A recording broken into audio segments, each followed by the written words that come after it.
He couldn't believe it. The message had to be a joke.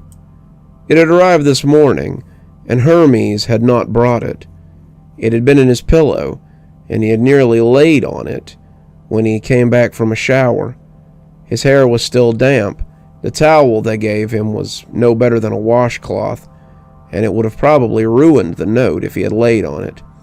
It was laying there, a square of paper, like a note passed in a high school class, and it had given him a strange feeling. Was it dread, or a sense of foreboding? B50967 didn't know, but he would soon find out. He hadn't heard from the warden in about a week, but he had expected as much. He had put a note in the old Tom's collar the morning after he had come back, and later that day, the warden had summoned him. Some sergeant or another had come to get him, some bull-headed screw who probably had no idea who he was. The two of them went to the tower. B50967's chains jingled merrily as they went. The totem he had taken from the escaped man was warm in his pocket, and all in all, it wasn't too bad a day. Truthfully, B50967 would be glad to get rid of this thing, though. He had only possessed it for a few hours, but he could tell now why the rumors had persisted that inmate Hadrian had been so crazy. The little rock had a face carved into it, a screaming face with eyes that seemed to pop out of its head, and its open, lolling mouth seemed to whisper endlessly. B50967 had been exhausted when he returned to his cell, but sleep had been hard to come by. As he lay there trying to get some rest, the voice of the totem told him that he didn't need to do the warden's bidding anymore. The totem would help him. It would give him power. It would make all his dreams come true. And all he had to do was possess it.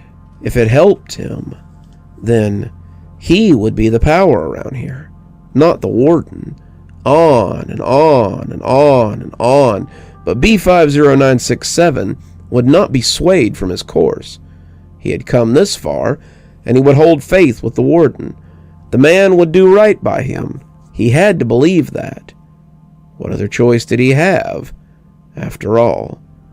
Strange that the warden would call you to his tower, the sergeant had said. I don't think I've ever seen him do it before. He must have something pretty important to talk with you about. B50967 said nothing, keeping his head down and his mouth shut. They walked beyond the gates of the tower, and B50967 was, again, struck by the impressive shadow cast by the edifice. It was like something out of time, a rising finger of stone in this world of concrete and grass. He could believe that the tower had existed here for centuries, that it had been here before the prison, and the prison had simply risen around it to answer a need. That was nonsense, of course, but so much of this place could be classified as nonsense. The warden, the tower, the strange things that happened here, and especially the way that none of it was ever addressed. Stragview was Narnia, it was Gormenghast, it was Innsmouth, and it was anywhere strange and out of time. Stragview was its own little domain, and the warden controlled it with an iron fist. They climbed the stairs, B50967 a little slower than his escort, and when the sergeant knocked on the door, the warden told them to come in. Ah, there you are. You may leave us, Sergeant Gaisler. Inmate Cribbs and I need to have a little chat. Sergeant Gaisler, someone B50967 would have bet money had been tormented relentlessly in high school, left without complaint or comment. And suddenly, it was just the two of them again. It was a strange tableau of how they had started, B50967 in restraints, and the warden behind his desk as he made his offer. Well, seems that the 3 inmates who escaped were found dead in the cemetery. They had desecrated the grave of a nurse who worked here, someone who was once very important to me, before they, seemingly, turned on each other. So senseless. Why escape just to turn on your co-conspirators? You wouldn't know anything about that, would you, Cribs? B50967 said nothing. Instead, he stepped forward, dropped something on the desk in front of the warden. It was two somethings, actually. B50967 had wrapped the chain of the necklace around the totem, and the rock shone prettily from the desk as the light hit it. The warden grinned, picked it up, and unwrapped the chain. He regarded both, smiling as he shook his head and looked up wonderingly at B50967. You are a wonder, do you know that? I never doubted that you would manage it, of course. You are a seasoned hunter, and as such, good at what you do.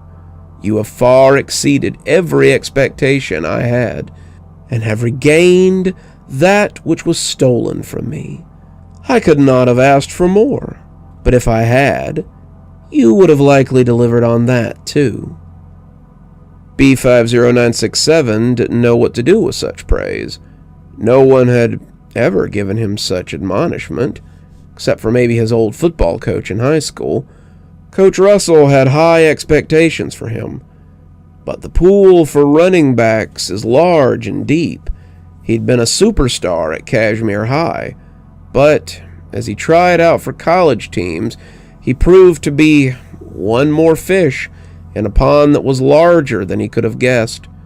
No one had expected much from him in a very long time, and it made him feel good to be recognized by someone like the warden. I'll be sorry to see you go, Cribs. You've helped me immensely, and I feel that deserves a reward. He had pointed to the corner of the room, and B50967 was surprised to find a plate with something special waiting for him on it. A steak sat there, and B50967 had no doubt that it would be medium rare, just how he liked it. There were loaded mashed potatoes, asparagus, and a large piece of double chocolate cake. They were his favorites, of course. How the warden had known that, he didn't know, but as he sat to eat, the warden laughed and produced a key so he could unlock his hands. Might make eating a little easier, he said with a grin. B509 saw there was a knife, a fork, and a spoon as well, and that made him pause. Silverware, real silverware, was something he hadn't seen since coming here. Knives were something you made, not something you found in the chow hall, and it felt good to wrap his hand around the handle of an actual knife again. The steam coming off the plate made him think the steak was fresh, and as he cut into the meat, he saw the blood pool at the bottom of his plate. The first bite was glorious, the best thing he had ever eaten, and he closed his eyes as the taste flooded him.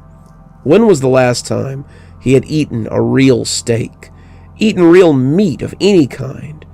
It had been years since he could afford steak, maybe his last birthday or something.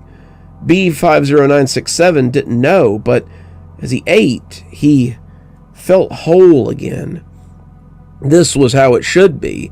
He was being rewarded for his faith in the warden, and soon he would be released to find himself back on the hunt again. He had started to cry when the warden dropped a hand on his shoulder, and when he looked up, B50967 found himself staring into that wide, predatory smile. Good, isn't it? It's the kind of thing you miss the most in a place like this. A good meal, a familiar song, the smell of home, even the touch of a real person. But none of it compares to the feeling of freedom after being in captivity. Once you fulfill your purpose, my boy, you'll have your freedom again. Just one more kill, and it can all be yours. Free yourself and earn your reward. I will. B50967 whispered, and he was horrified at how rusty his voice sounded. I will, sir. Thank you. When he left the tower with Sergeant Gaisler, his heart was light. B50967 felt as if he could have skipped back to the dorm. The warden had told him, after he finished his meal, that he would likely not call on him for a few days. He wanted to give him a little rest before he handed down his last kill, and those few days had turned into 5. B50967, no, not that anymore. Cribs. He had begun to think of himself as Cribs again, as a person again, and with that came his name. He was so close to being more than a number, and he had to get used to thinking like that again. Soon he would be in a new town, a new city, and he would begin his eternal hunt again. He spent the next 5 days in a joyful haze. He ate, he slept, he showered, he even watched TV, and a strange thing happened in that time. People began to approach him. It happened as he stood in line for chow on the second morning. A new kid, someone who had just gotten off the bus a few days before, began to talk to him in line. Cribs started to ignore him until he just went away, but all at once he decided to talk back to him. They talked about chow, about prison, about television shows they had watched, about movies they had seen, and before he knew it, chow was over and he was sitting at a table, still talking to the kid. Later, as they played cards, others came to join them, and they had a long talk about sports. By Friday, he was watching TV with them. He was eating at a table of people who didn't eat their food as quickly as they could and leave, and people were calling him by name and inviting him to be a part of their group. Cribs was almost sad that it had to come to an end, and when he found the note, he almost ignored it. He couldn't ignore it, though. The hunt was on, and he had a new target. When he opened the note, however, he tasted dread and ash on his tongue. It couldn't be. It just couldn't be. How would he ever believe that the warden would play fair? He had smiled at him, he had congratulated him, and in the end, he had dripped venom with every word. How many times had Cribs dangled such chances before the eyes of his victims? How many times had he made them believe that they could escape, that he would let them live, only to snatch it back as he drove the blade in? The warden had dangled that very same fruit before his eyes, and he had snatched it away like a fox with grapes. The note fluttered to the ground, B50967 fighting for air, as he contemplated how cleanly he had been caught. The note read, "Your last target must be killed within 5 days' time, or the contest is forfeit. Your final target is as follows: the warden of Stragview, the tower in the center of the compound, pinstriped suit, salt and pepper hair, gold-rimmed glasses. Good luck, Cribs." You're still here. Thanks for stopping by. Dr. Plague here. Always a pleasure to see all my new and old viewers coming by for another one of my spooky tales. If you'd like to support the show, you can always take part in one of our channel offers through Fume or Aura, or you can just click on another video when they come up. I'd really appreciate it.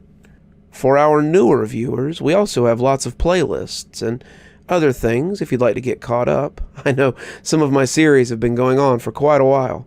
If you'd like to get my latest book, there's a link down below that'll take you to my Amazon page. Towesey Homestead just came out, so if that's something you'd like to get your hands on, go ahead and have a look down there. If you'd like a signed copy, you can go ahead and email me from my email address on the site, and I'll get with you about shipping information and ship you a signed copy.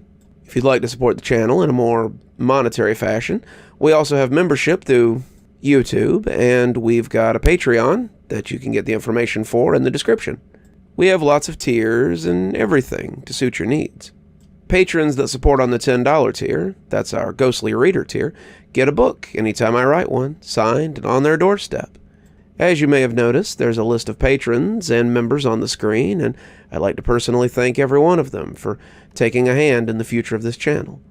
Well, that's enough for tonight. Dr. Plague, signing off. Have a wonderful evening.